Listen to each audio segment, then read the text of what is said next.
presents whatever podcast, and we got Going. sitting down, joining us just now. So, welcome to the podcast, E. So, you can already recognize something's up. There's no Pugs, so Pugs is not joining us. I don't know what's his deal. E, do you have an update on where's Pugs? His health. He's not feeling so well. Like he's sick or he's depressed? He's sick. Like physically ill? Like did he barf? Like he's physically got allergies. Kind of stuff. I will. Kind of going I on. will allow it. All right. So now what we have is really the two dirt bags of the crew. And that's saying a lot considering in the context of the live 105.3. I'm not let me put a little some borders around this. And I think this is a good chance for me and you to tell some live 105.3 stories to get them on the record so we can edit them out and put them in the folders for the different episodes in the upcoming podcast. Who killed live 105.3?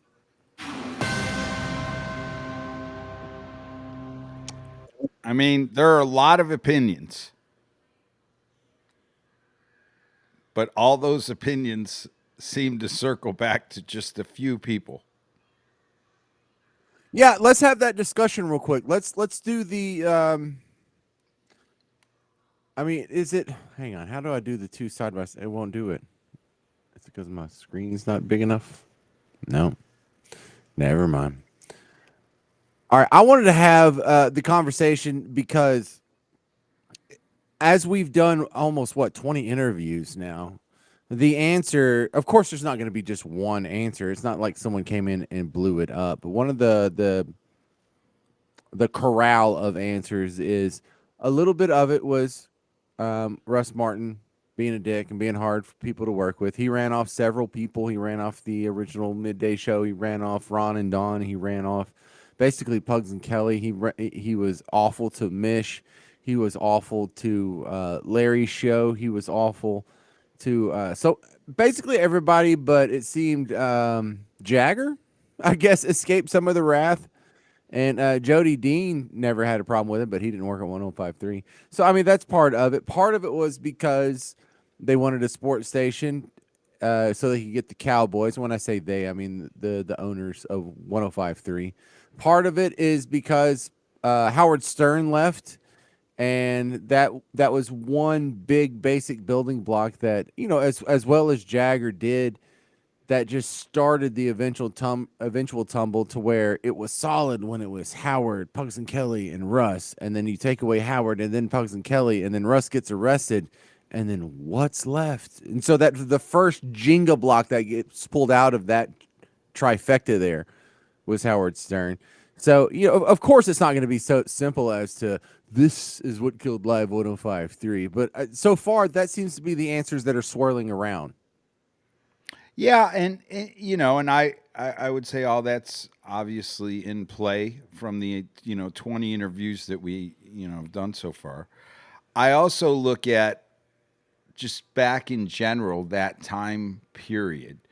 I mean, Lycus really kind of left the air, and was gone. He had his own kind of monopoly on his time slot and how he was syndicated, across the country. And it seemed like there was somewhat of a killing, I would say, of the lifestyle talk that was shock jock, and what I say in terms of political, I think it was a little bit more blue.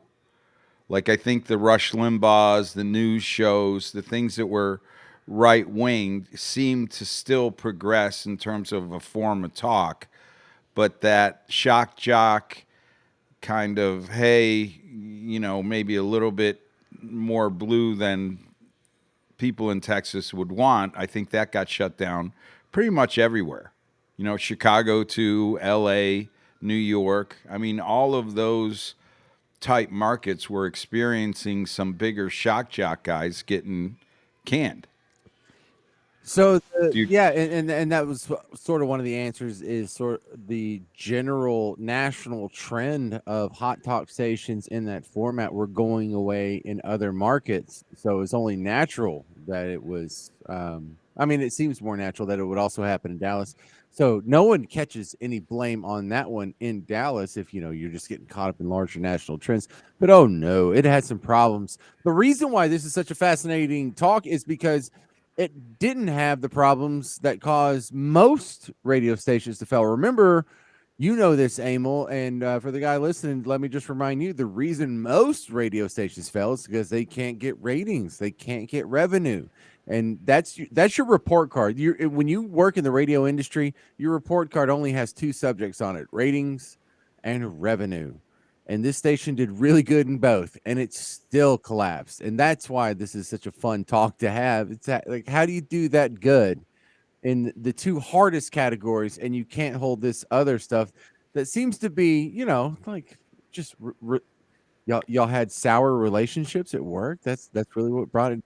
Well, but I guess I have a theory that's a little bit bigger or wider than that. So let's just say Russ's persona at the station for as long as I could speak to it, when I was there and would run across him or not not have any interaction with him, or he would say something negative or make fun of my name or something like that on air.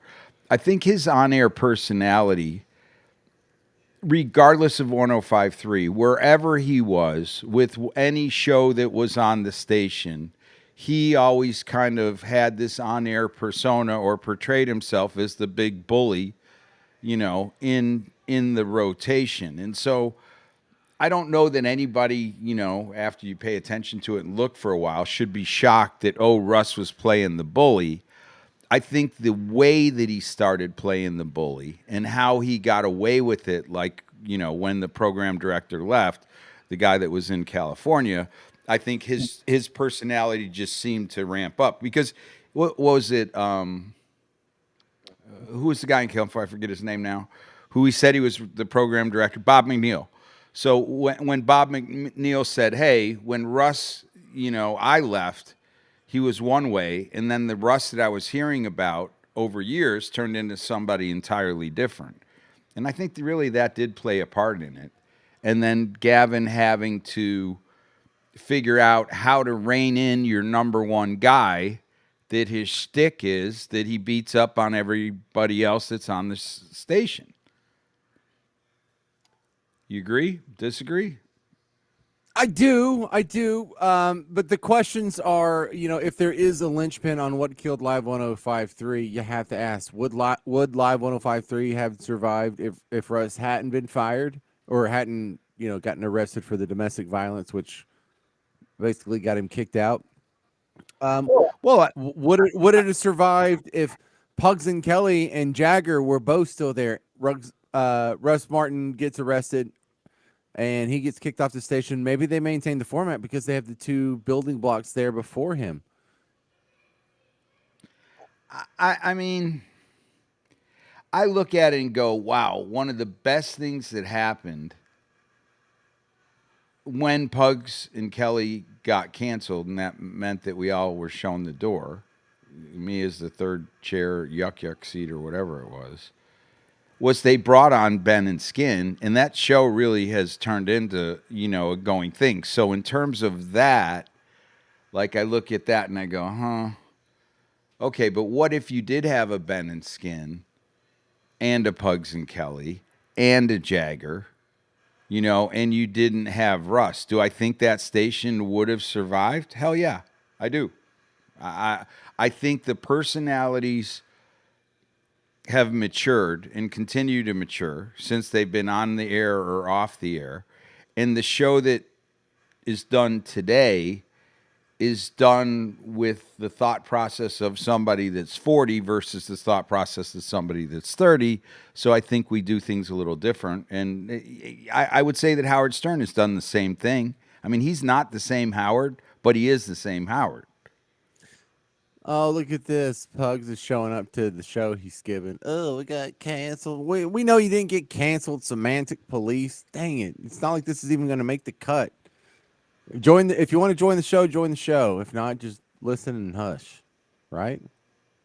So here's what I want to talk to you about, Emil, is the parties that surrounded this station were unreal. And it's not fair to me because this was my first foray into radio, so I thought this is how it was going to be everywhere I went, and it was not. You know, when I went to middle of nowhere Oklahoma, definitely we didn't have like our Christmas party with Vince Neil, and when I went to Sirius, I mean, we got to see celebrities here and there, but the parties were a little more controlled and not nearly as raunchy and dramatic. I mean, there was all kinds of drama going on at these parties, and when I was in New Orleans, as you know, libertine and fun as that town and culture is, Live 105.3 set a standard for the party bar that was just couldn't be matched anywhere else. Mm-hmm. I agree. So the driving factor, or the thing that makes me think about that and the event is, you know, why don't other stations glom onto events as hard as Live 105.3 did? Yeah, I mean that I don't know. I mean, if we're going to talk about feeling like 105.3 recently, the event that the Freak had at, Old 75 on Friday, I mean, they packed that place. That felt like a Duke's crowd from a radio station promo. I mean, did you not feel that kind of like, hey, everybody was there, and the reason that they were there was somehow they were associated to listening to the Freak, whether that was the morning show, the midday show, the afternoon show. But that energy, if you're trying to explain to people, well, what did it feel like at 105.3? There was just kind of a feeling like you didn't really even care what the ratings were.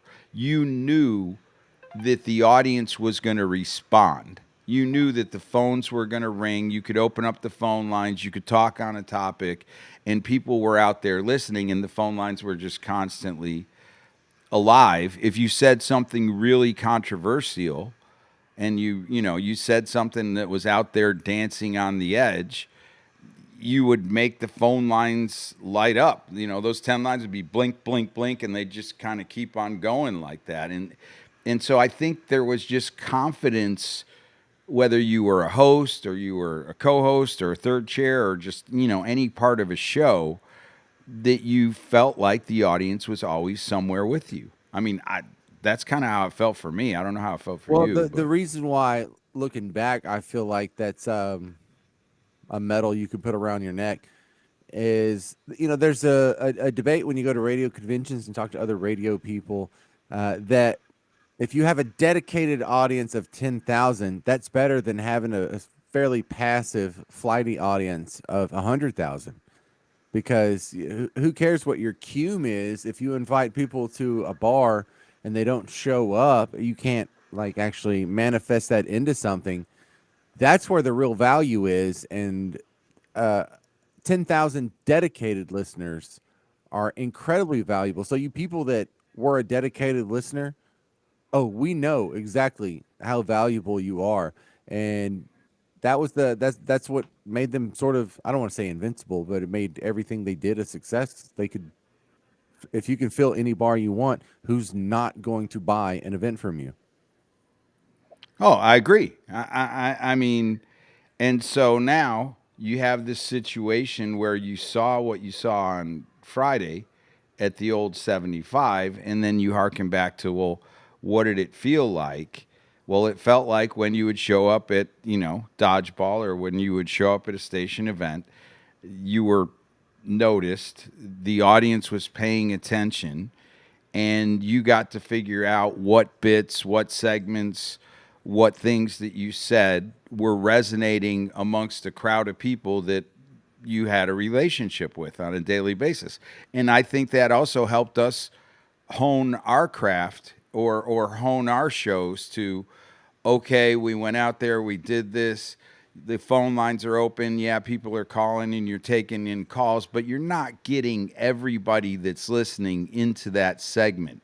Where you figure out how that segment really went down is when you go to a live event and you interact with people and they're like, "Oh, I remember when you said blankety blank," and you in your mind have totally forgot that. Like it's just so far out of your head, and you were thinking, "Well, I was on this and I was on this topic and this topic," and then they'll go to you, "But I loved how you zinged it over to here." And meanwhile, you got chastised for going down a rabbit hole, and that's exactly what the audience liked. You know, what I mean, it was like, so you honed your character based on station events and then interacting with the audience and seeing what it felt like. And then, like, if the host or the co host saw how the audience was reacting, that's how they figure out how to craft you. So we talk about all how fun some of the events were. I'm gonna talk about a dud or two of the events. One of them, what was I mentioned Vince Neil, the lead singer of Motley Crue, came down, and how on earth did we rope these celebrities into hanging out with us, and then and like his band was the headliner at the Live 105.3 birthday party or something to that effect. Um, no, Christmas party. That's what it was. And I remember I was really excited to hang out with him. I wasn't necessarily a Motley Crue fan; it's a little bit before my time, but I knew he was an epic partier. And when he shows up, this dude doesn't drink. He doesn't have any drugs. He doesn't have any like a harem of chicks. He does have a wife that he's married to, and don't get me wrong, she's absolutely beautiful. She was delightful. She was fun to hang out with. She was, really young. And he was actually fun to just talk to and hang out with. And he was just asking about Texas and Dallas and stuff. But he didn't drink. Like, he didn't. Oh man, Right? like like it's hanging out with John Wayne, but not riding a horse. It's like, what are we doing here? Why are we even here? Oh man, like there was that's the funny part was how many times when you're hanging out with celebrities and it's a dud of a time, and you're like, I thought, because I'm just some hayseed from the middle of nowhere, bug tussle, and you think you put me in a room with a celebrity, I'd just be over the moon, like, oh. But after like the fourth or fifth time, that wears off instantly, almost instantly. And so after like the 60th time, you're stuck in a room. And there's someone. It's always like a mid-level guy. It's never like an A-list celebrity. It's never like a Tom Cruise or a Brad Pitt. It's like a Tracy Morgan. Well, that's because we're on radio. Yeah, right, I right, mean, right. right. The closest we would get to A would be if the guy was really hot and he was coming around the improv, and the improv just wanted to play with us for a Yeah, little bit. but there's no way he would be hanging out in the studio with me. But yeah, you get people that you would kind of recognize. Like there was one day I remember I was trying to cut some audio because I was running out of time. I was going to be on like 2 segments later, and I had to finish and get it burned to a CD and get it to Bobby.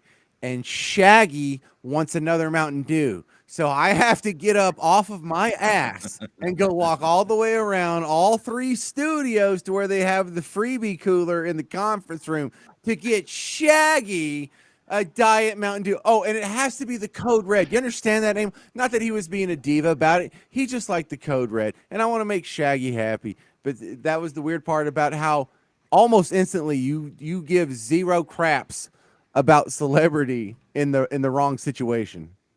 Right. No, that's true. I mean, the I think the thing for me that was always like weird was like having the celebrity that was falling down from the A to the B to the C to the D lister, and then where you would find them.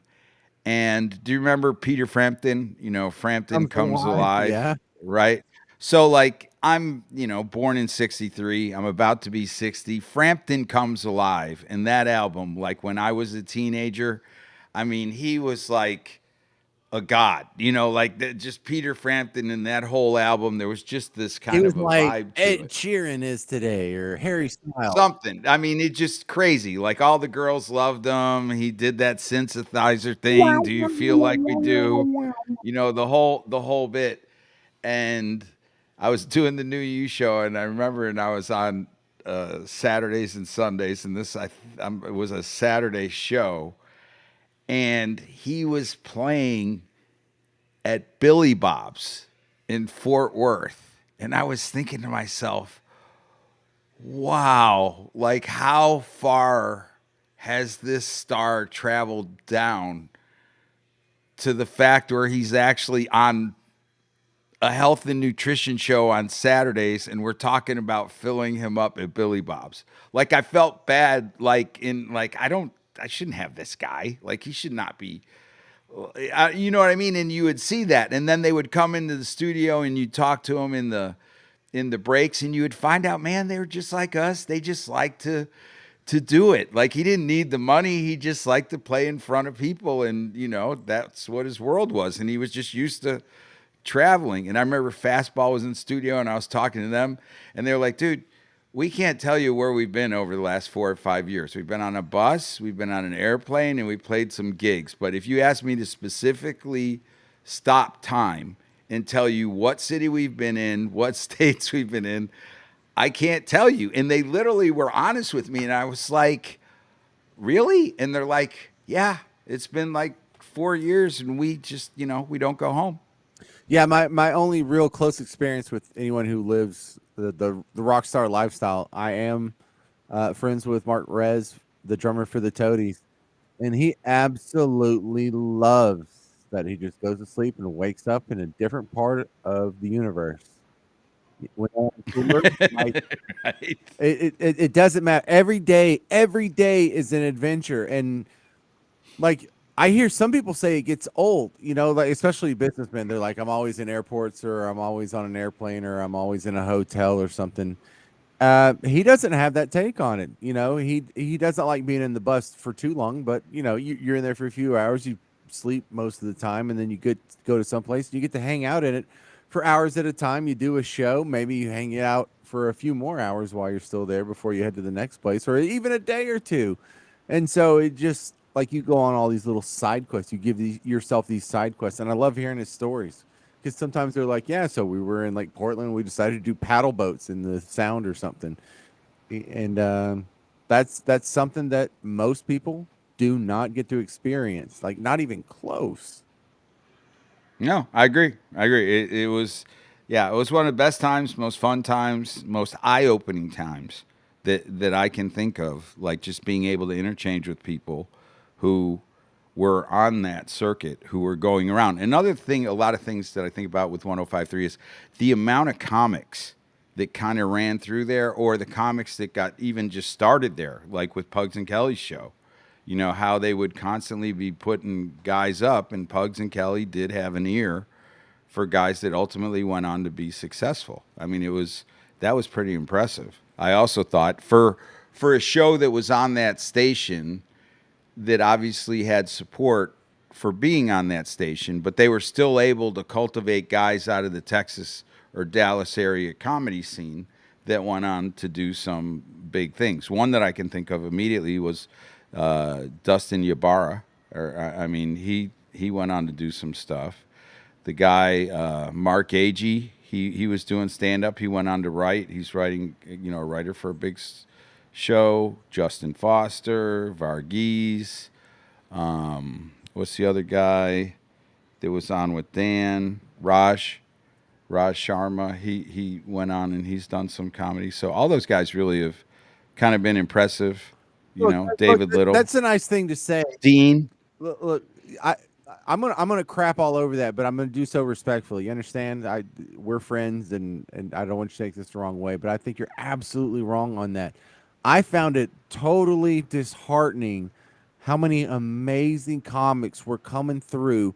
They would be on the show on Thursday, and then they would do a show Thursday, Friday, Saturday, Sunday. Most of them, just the regular guys that go on the circuit, the guys you never hear of, the guys that don't make it on Comedy Central, the guys that don't get a Netflix special or an HBO special or any of that. There is an entire underworld of amazing comics. We're talking not hundreds, thousands. Like it's almost infinite how many amazing comics there are.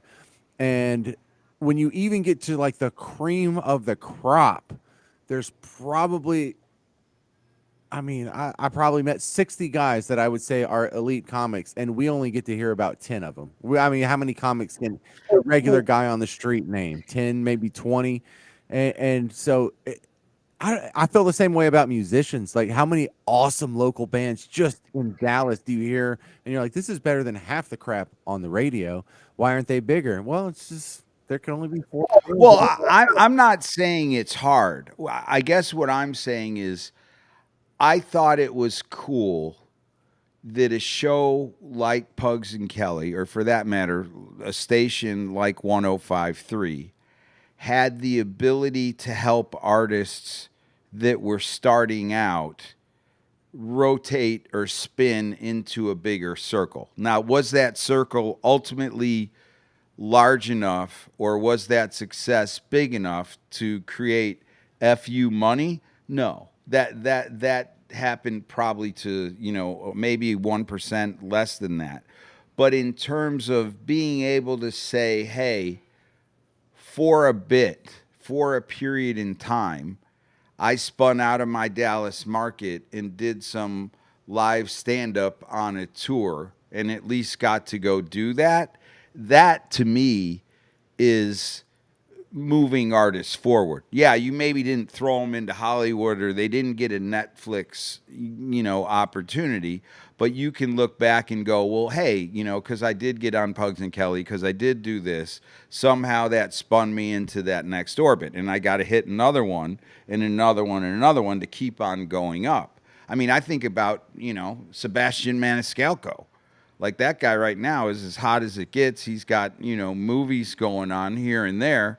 And when, we got off 105.3, quickly tossed off the bone, jumped from FM over to AM, we got Sebastian Maniscalco coming to whatever that crazy station we were on 183. We had Greg Girardo, who passed away over there. We had big support from a lot of the comics who were doing big things at the Improv, helping us trying to get out of that AM situation that we were in. We didn't make it out, but that's what I mean. It was kind of cool to have people that were trying to help you get forward, and notice because of their help, you did move the ball.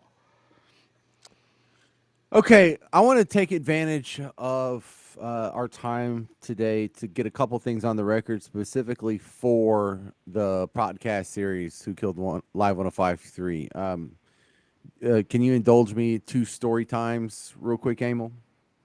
Okay, go ahead. Story. All right, so this is two Russ stories. All right, so Russ Martin was a guy that I knew about before I worked at 105.3. I knew about him because I was a Howard Stern fan at the Eagle, Kegl, which I know they call it the Eagle. Now they call it the Freak. I think it should be called the Kegel. But who listens to me? The Kegel. That's what it spells. I mean, what is that? That's what I. Kegels. That's what I read every time I see it in print. I'm like, oh, the 971, the Kegel, ha ha ha, and I laugh to myself. And I have my own hilarious joke. But hey, I'm just giving away these great ideas for free. But anyway, so on the Kegel, Howard Stern used to be the morning guy, and then when he left, Russ Martin was the guy that replaced him. And I had the feeling because look, I was a huge talk radio fan, and I had the feeling like where I was sympathetic toward Russ Martin because who on earth can replace this guy? He's going to get chewed up and spit out. He's going to get put through the wood chipper. And I thought I'll just continue listening. I'll just continue because it's not like Howard Stern popped up on another station. And that's where I first heard Russ Martin, and Russ Martin didn't even have a rough start. He just came out the gate pretty good. Pretty good. He held me. And so when he went to 105.3, this was a no-brainer. Oh, my goodness. You mean to tell me it's going to have Howard Stern and Russ Martin? And then I would listen to Pugs and Kelly, and, oh, well, I like these guys too, and they're looking for an intern, so I got my butt on there. And I've already told the story how I got on there. You familiar with that, E? I don't need to retell that. Go to payoffs and federales in Mexico, all that fun stuff. So when I first start working at 105.3, I'm I don't want to say I'm excited to meet Russ Martin, but I'm aware of him, and I think You're a little fanboy. yeah. And so immediately, the first time I see him, I put up my hand. Hey, I'm James. I'm new here, but I love your show. He just walked past me, didn't shake my hand. So Yeah. Well, the part is that made that happen was you said I'm new here. Like, if there was one guy that I wouldn't introduce myself to and go, I'm new here, that would be like going to a senior on Friday the 13th and going, hey, I'm a freshman. You know, I mean, you can expect that you're going to get your ass beat. and look, I kind of took I took it that way at first. I'm like, oh man, that guy, he's an eccentric guy. He's not just a dick on air. He's a dick in real life, and it's gonna take a while before I win him over. And there's no winning him over. After like a year later, when he has dodged me like 10 times, I remember another time at the company Christmas party. It was um, a Hotel Intercontinental or whatever, where I came out of the little buffet line and he came out of the drink line, and we were just standing there with our little tiny plates at a Christmas party, like overdressed in a hotel ballroom. Hey, Russ, I'm James. I don't know if we met. He looks away from me and then walks off. Like he made eye contact with me when I was saying that, and then he looked away from me and then walked off. So this guy, And that was a station event. yeah, that was at a station of it, and there's no one else around. It's not like anyone was even observing this. He, Right. He's in costume again. I mean, did you ever? Now that I think about it, we make a big thing about, oh, like he walked past me and I said hi to him, but he didn't talk to me, and like everybody, just about everybody, almost has that story. There's like a few people that can say, I walked past him. I said something to him, and he said something nice to me in return. Like when you hear about that exchange in 20 interviews, I think we've heard that maybe once and a half, if there is such a thing as a half, but we've heard resoundingly multiple times. Not only did he walk past me once, but he walked past me several times, sure. and it didn't matter where the environment was. If it was in the studio, I expected it. If it was at a station event, I didn't expect him to be there unless somehow he was going to be able to pull the I'm the big dog card. And a lot of time for him, that was just having his band. Like, to think how many people they would put in there to listen to Russ Martin play guitar is kind of a joke. You know what I mean? Guys that we saw that were trailing down the hill, that were A-listers at one time, were playing to smaller audiences than Russ was, because that's how big the draw of 105.3 was. Well, and this comment here is exactly what I'm talking about. It says, "So you think that Russ was playing the part of a narcissist, but really wasn't." Al Gamboa. That's exactly right. I thought it was a bit. I didn't think he was really a dick in real life. I thought it was a bit for the radio. I figured Tom Likas probably isn't a raging misogynist in real life. I figure when I listen to Eminem, he doesn't really kill hookers and put them in the back of his trunk. I assume these are all bits and this is showbiz, and I had respect for that. Hey, I love a good bit. Be a personality, be a persona, be a character. I'm impressed with that. And it was a letdown to find out that he wasn't really doing a character so much as that was sort of a defensive mechanism for a guy who otherwise was a dick. Okay, so my two stories. Number one, I go into the bathroom one day at Live 105.3, and there's a wading pool in there. It's one of those just 6-inch tall wading pools, I guess. Downstairs or upstairs? Downstairs. It's right behind the studios. Okay. So there's, the Pugs and Kelly studio has that hallway that and their bathroom at Right. the end of it, the dude's bathroom. So I go in there and it's in the area where there's only one stall and it's kind of blocking your way into the stall. And I thought that was ridiculous. And I immediately asked questions. I do my business. I just take a whiz. I get out of there. And I think if I remember correctly, I was asking Eric, hey, why is there a litter box in the bathroom? And he said, that's a Russ bit. Don't say anything to anybody. That's fine. I'll just let it go. By the time I finished the show, I had to go to the bathroom again. And this time when I went through there was a deuce in the giant litter box, the wading pool litter box, and it was a human deuce, and someone had used their foot, I guess, to try and kick some litter over the human deuce. And I don't know why that bothers me so much, but the fact that I just can't do anything about it, the fact that this is my work conditions, the fact that I have to walk over another human being's doo doo, just to so in a litter box. yeah, in a litter box, and if it was a guy that had been nice to me for the last year and a half, it wouldn't have been a big deal. But it's weird how the fact that it's a guy that's been a dick makes me hate this litter box bit even more. It's like, why do I have to step over a human duke during the course of my day for this a-hole who, you know, won't even acknowledge our existence and has done everything to ruin our show? Okay. I yeah, I mean, you made it a lot more personal than I did.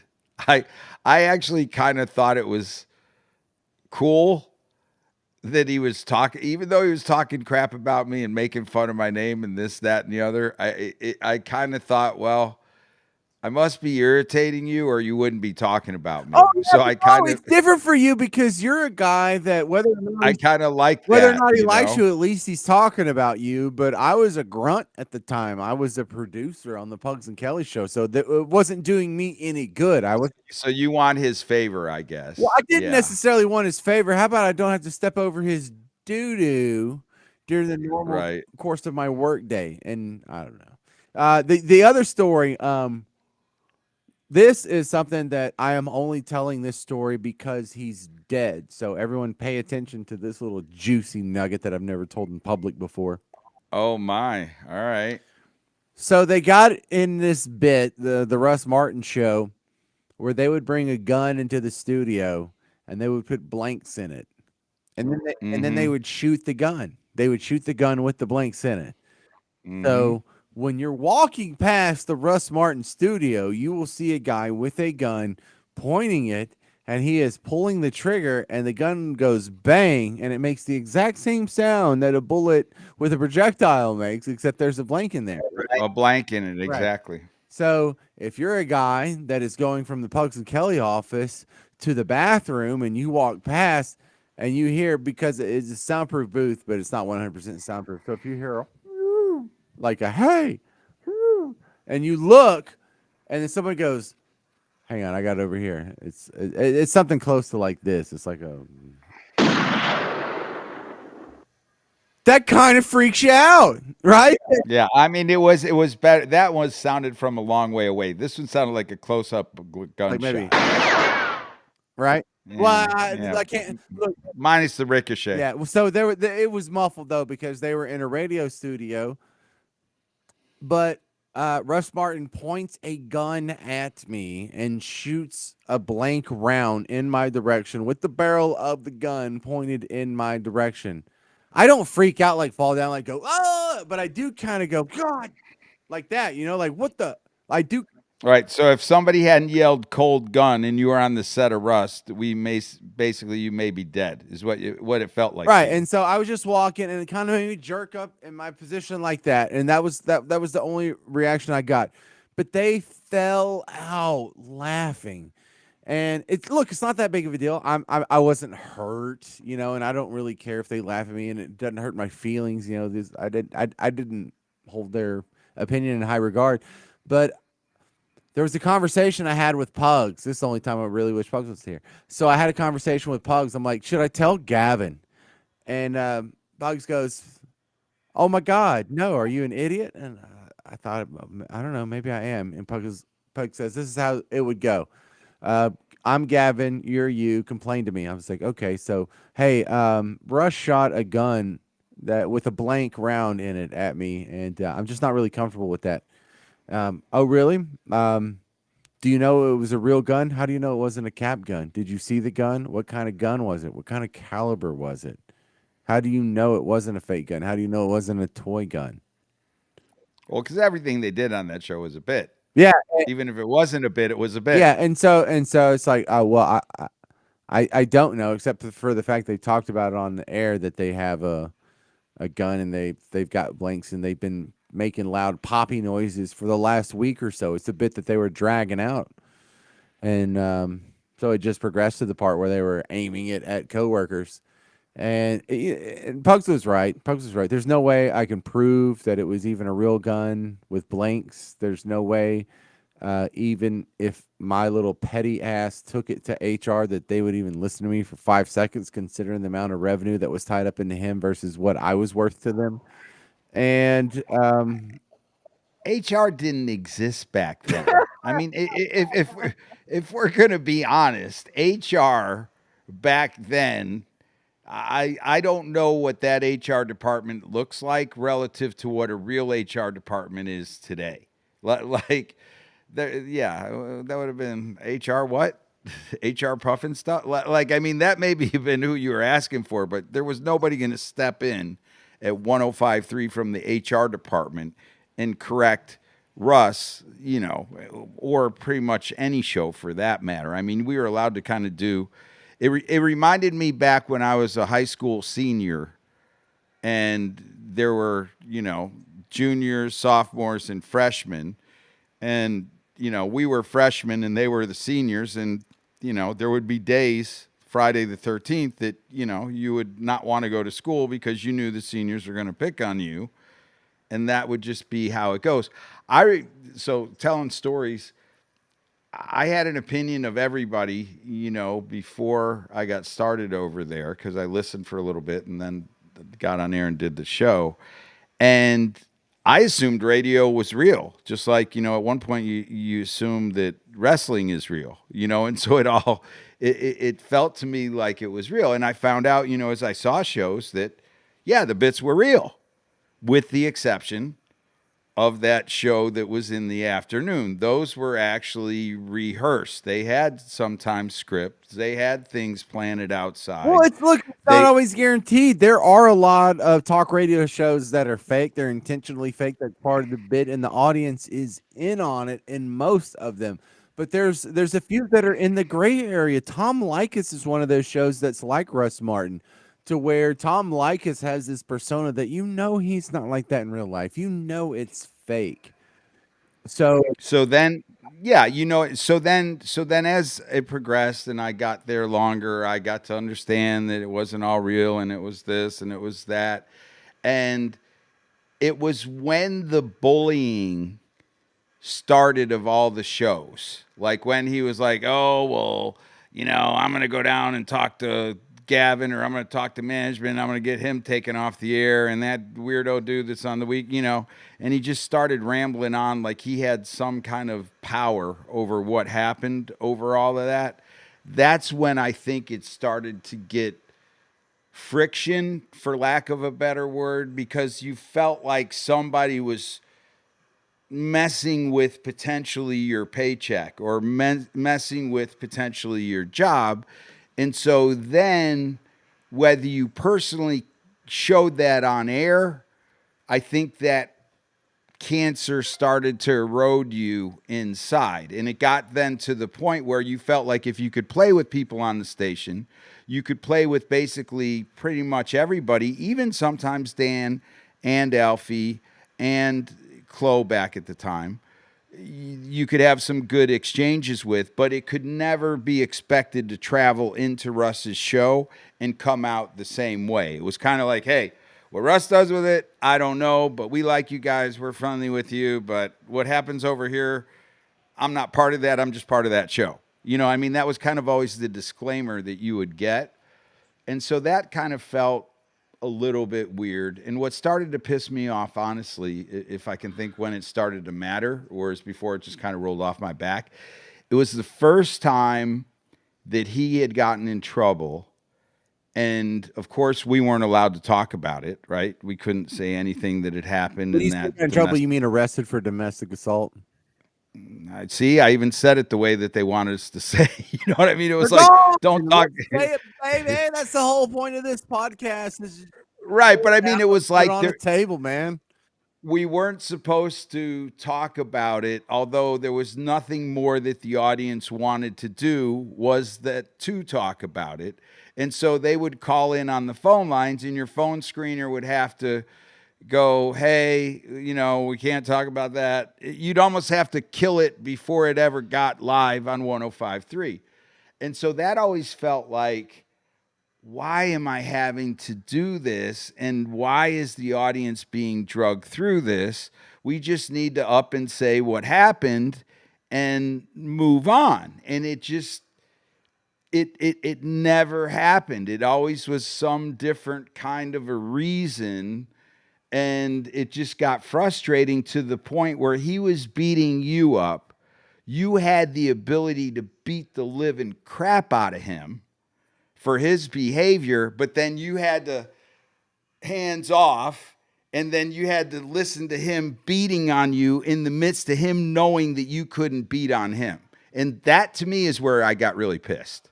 Like man on man, like that was like, okay, that's a cheap shot, dude. Well, let me ask you about this. This is a great comment. So Barney says the Phil Hendry show was all real. I don't remember Phil Hendry's Okay, show. good. So Phil Hendry's the guy that he is in radio circles considered a genius for a talk radio host because he does the part of the host and then he does a voice on the phone. So Oh, okay. Yeah, I think I might have heard that you guy. maybe He did overnights, and he would constantly call in and be one guy, and then he'd call back and he'd be the exact caller. yeah, and he would be an own caller to his own show, and like Right. 99% of the audience is aware that he's doing the fake call, but all they got to do is find the one person that does just stumble on the show for the first time. They don't know it's fake, and they call in and they are upset. And so Phil Hendry pretends to be a mediator between this horrible character that he is also creating and this caller who is the unwitting dupe in this sort of improv comedy. And it seems like such a difficult thing to do. And it is absolutely 100% fake. But damn, it's good, right? And so like you kind of hope that's what Russ Martin is. You hope that's fake. There's another show called Are you familiar with the Walton and Johnson show?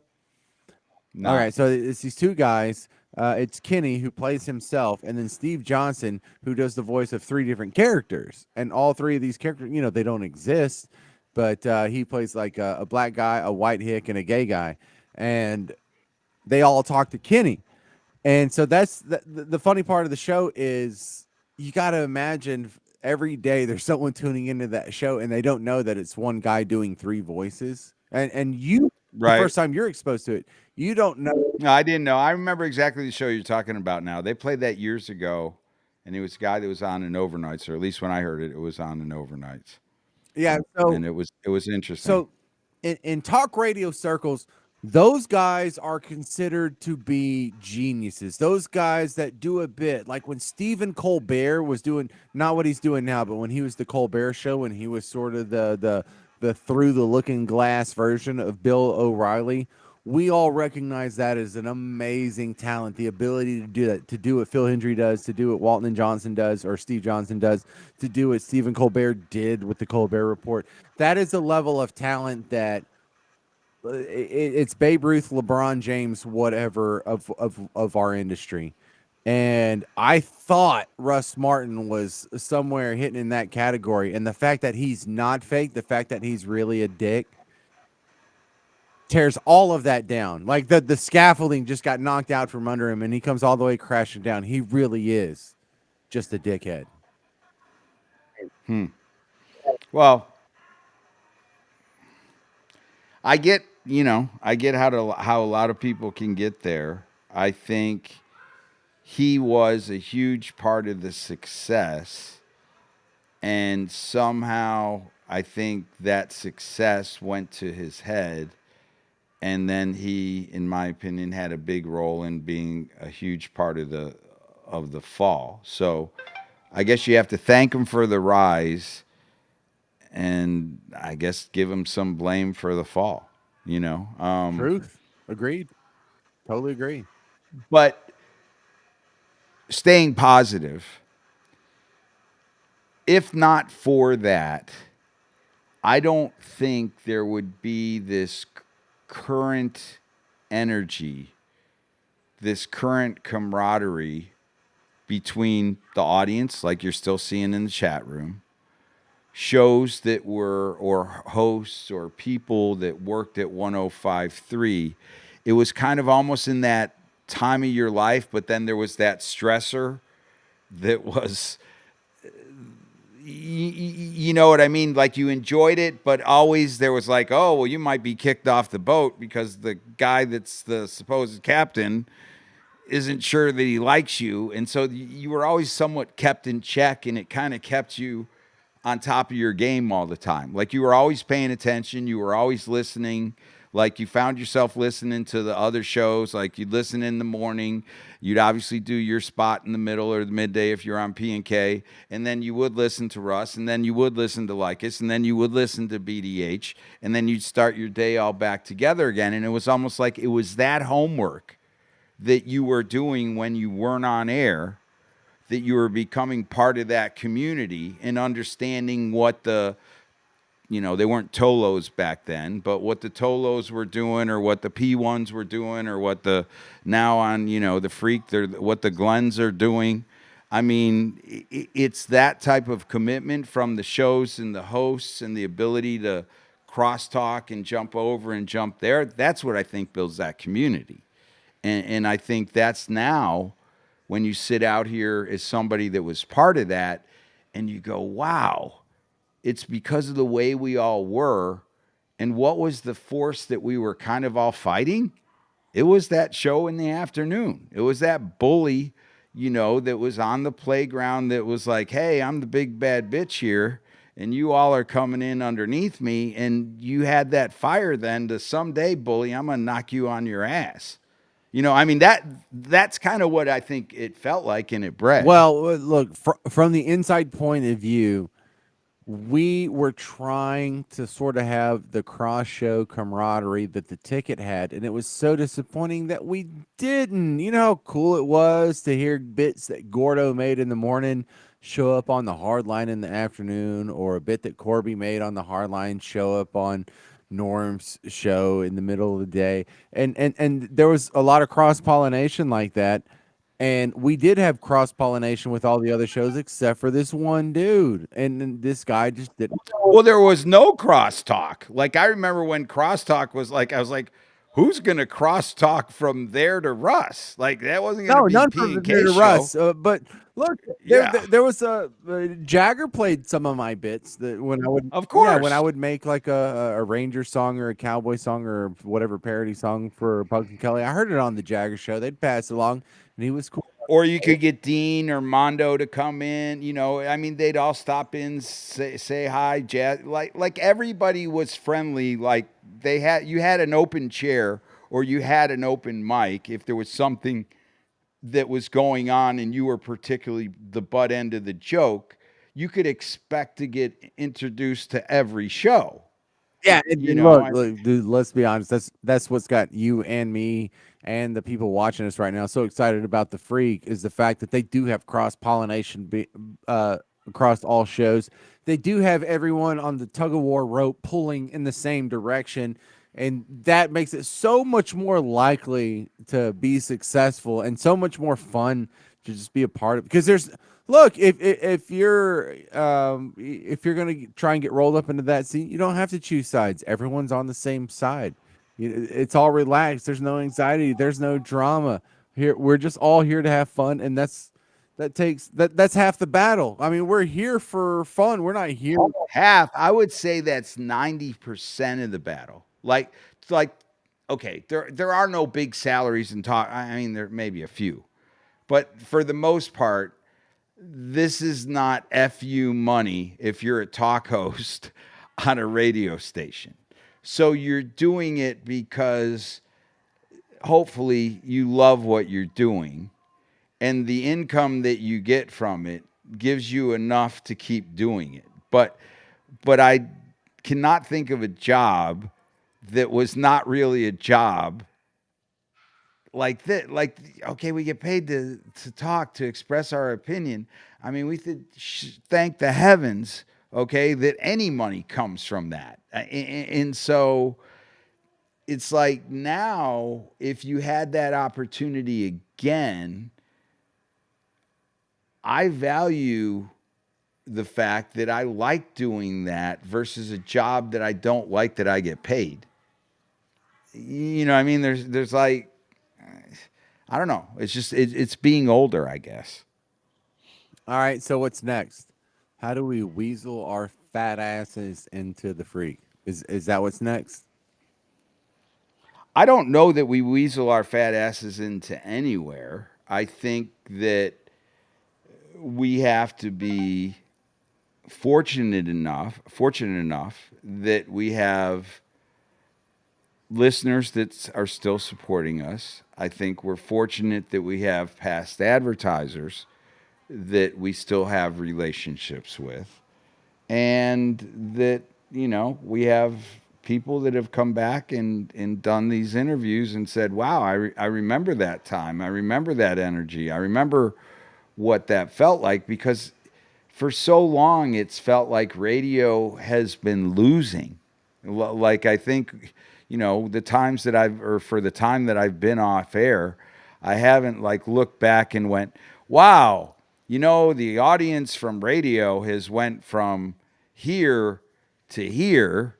I've looked and went, wow, the audience from radio has went from here down to here. And so why do I now have this newfound energy to want to go into something that's smaller now than when we all got out? It's because I liked that. I liked the way that it felt. I liked being part of a team that was pushing the ball down the field, and you felt like you were catching up to the ticket, or you were making ground on a different type of a format that wasn't sports, but it was lifestyle and talk. And there were people that liked to listen to that. And so I don't know. That's me hoping that, okay, if you are now creating a station that has that, you have guys on that station that were part or close to or associated with 1053. And if they can see you as being a sincere, good person, hopefully, a team player, and you've got something to add to the mix, then I think you've got the makings of something that can really be special. And not saying that they need us in order to be special. I think Friday, hats off. Wow, that was just a killer event. Well, look, So I'm going to reiterate my position that an audience of a dedicated 10,000 people is more valuable than a passive 100,000 people. And if the freak is doing that, they're doing that not based on the amazing promotion that the station is giving them, because there were not banners and there was not signage everywhere around. There's not billboards everywhere for the freak. There's not wild commercials being thrown around in media buys across television and radio for the freak. They're doing it organically, and if it is succeeding, that means it's succeeding based solely on the talent and the quality of the programming itself. And ideally, that's what feels best when you can build a brand just based on just raw grit, just on raw content, not because you had a big promotions budget, not because you had some giant financial backers and a billboard campaign and a bunch of TV ads and whatnot. But if every person in the queue is because you brought them there, that's got to feel good too. yeah, well, the other thing that I look at, okay, so quickly, and we can wrap this up. Okay, the Freak has got the Mavericks. The Yeah. Ticket's got the Stars. Yes. 1053 has the Cowboys, and the Rangers too, or is BAP the Rangers? I haven't followed the Rangers are on Rangers, so the fan, I'm pretty sure. okay. So, and then you look at the share of the market that they have in the demographic that's the money ball, and 1053, if you're carrying the Cowboys and you're carrying the Rangers, which I'm not sure on that, but let's just say if you're carrying the Cowboys, this town bleeds Cowboys before it bleeds anything close to Mavericks or Stars. So you should have an out of the box lead on the other stations because your flagship is the Cowboys. I mean that that's the number one sports banner. And so how you sit in the middle if you have two of the large, we'll call it the major sports, if you have two of those on your dial, somewhat shocks me and tells me that, hey, if I'm 105.3 and the freak has jumped up the ladder this quickly, you better be looking in your rearview mirror. I mean, what benefit is the freak getting right now from being the Mavs station in the middle of the NBA playoffs and your team has not made the playoffs? You know what I mean? You're not getting any Well, carryover look, listener. behind the scenes, I don't know what the story is, but I do know in New Orleans, where I have been since 2009, still on there on a weekly basis on WRNO, and they are the Pelicans affiliate, and the Pelicans have to pay WRNO to carry the station. So and I think that might just be a feature of a smaller market because the smaller markets don't have enough to turn around and sell. So I know that the Pelicans have to pay for that. I They're don't think that I think the Mavericks are getting paid to be there. You think that the Mavericks are paying to be on the freak? I think it may be like an even trade sort of deal.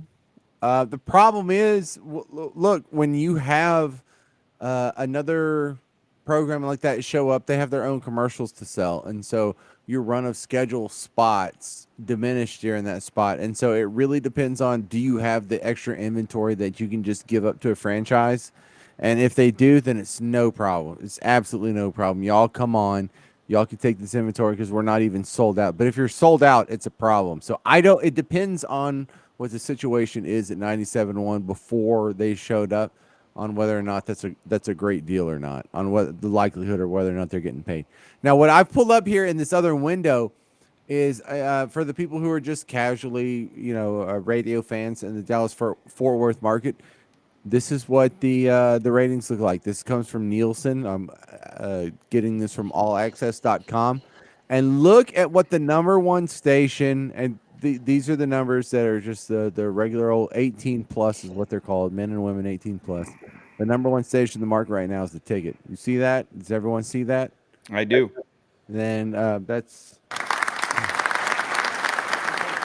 incredible because in the podcast series that we're putting together, we were talking about how Live 105.3 was specifically put together, or the Talk That Rocks Texas 105.3 was put together specifically to knock the ticket down or at least take some of its cume away. 105.3 in that incarnation as a hot talk format made it about 8 years, almost 9 years before it imploded. The ticket is still around, and not only are they still around, they're number one. So how amazing is that? Whatever opinions you have subjectively on the ticket, raging success. Yeah. I mean, clearly they've been the 800-pound gorilla for a long time, and it's trying to figure out how to get there. But like anything, every dog will have its day.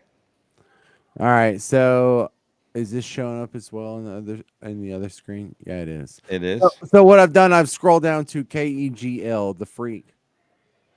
Right now, I don't know what place they're in, but it's pretty deep here. It looks like about 20th place. 1, 2, 3, 4, 5, 6, 7, 8. Yeah, it's about 20th or so place with Yeah, but 20th sounds bad, but when you go from what their actual number is, 1-5, yep, a 1. and then you can get to 2-2, and in 2-2 you've got 1, 2, 3, 4. I mean, you've almost got somebody. You got four people at 1-8. They're at 1-7. You know, I mean, Agreed. it's at some point the hey, you go from 20 into the top 10. They're not far out. I mean, So let's the count number one down 10. station is the ticket, and I find this incredibly fascinating because how many people that are on KEGL right now used to be on the ticket at one point or another? There's someone on every show, isn't it? On the morning show, the midday show, and the evening show that someone used to be on the ticket. So this is a ticket that is sort of having like a little like a break off part, like when that meteor hit the Earth and the moon sort of came out in a cloud of dust and formed out here. Like that's sort of what KEGL feels like right now. And But wouldn't you say this though too? Okay, when you look at this and you see the stations that are on there that are in front of them, and you realize that those stations, many of them, have not changed formats in 4 years, 5 years, 6 years. You know, I mean, you can look at a lot of them, and it's been the same station for that long of a period of time. Essentially, KEGL flushed its entire ear for the most part. You know, you had two shows that were talk, and the rest of it was all rock. For them to have flushed out the, hey, we're no longer going to be a rock station and we're flipping and we're going sports or talk with the flavor of sports, whatever they want to call that format, I think that's most impressive that they've even jumped into the top 20 with stations that have had their same format for a number of years. I mean, we're talking less than a year here. all right, so I'm sorting by format, and when we go to the talk format, of course it's broken up into different talks. There's sports and whatnot, but you'll see that KEGL isn't the worst talk station. There's K Sky, there's Cliff AM, the AM version, that's below it, and so to get to WBAP, which is really the news talk monster, they're about half of the ratings of that. And then here's the ticket right here, just a couple of spots above it under sports, 5.6. Now, let's go ahead and plug in the theory here that 10,000 dedicated listeners are better than 100,000 passive listeners. And even though the tickets audience is almost four times as big as the Eagles, I submit that 10,000 passive Eagle fans or active Eagle fans might be more powerful than 100,000 ticket fans. You know, and I don't know that I could support that, but I don't know that I could necessarily disagree with it. I think there is a newfound energy on the freak that I don't think anybody else in the market is experiencing. I think that has transitioned to a little bit more of listener excitement because they are engaging with a new audience, with a new group, differently than any other station in the market. And I think you would have a tough time probably saying that a talk audience to another talk audience is closer to the overratedness, like 100,000 listeners. I think that analogy applies to a music station, like, say, a Kiss FM, who might have 30,000 listeners, but those 30,000 listeners are listening to music. They're not listening to a host. So when that station goes to commercials, that ear automatically turns out. And so that commercial minute doesn't work. When you got a talk host that talks into his commercials and makes his commercials part of his actual content, where you can't really tell, is this a minute we're on the clock or is this something that's just somehow gotten into content? That's where that bond is created with the host and the audience. And that's, I believe, where that magic happens of, yeah, you don't have to have 100,000 people in order to sell 1,000 widgets. Yeah, I agree. And even though the ratings don't look huge, what we saw own eyes on Friday at Old 75 lets me know that the ratings aren't telling the full story. That station's connecting. It has a chance. It might make it, and it would be fun to be a part of that. Well, I'm going to ask you this question rhetorically. if you were the guy that owned Old 75 Beer Garden, right? And I showed up today to ask you, well, hey, what did you think about the event? Or I showed up on Monday, what did you think about the event? And I said, here, right now you can pick my ratings or how many people showed up. What do you think he would choose?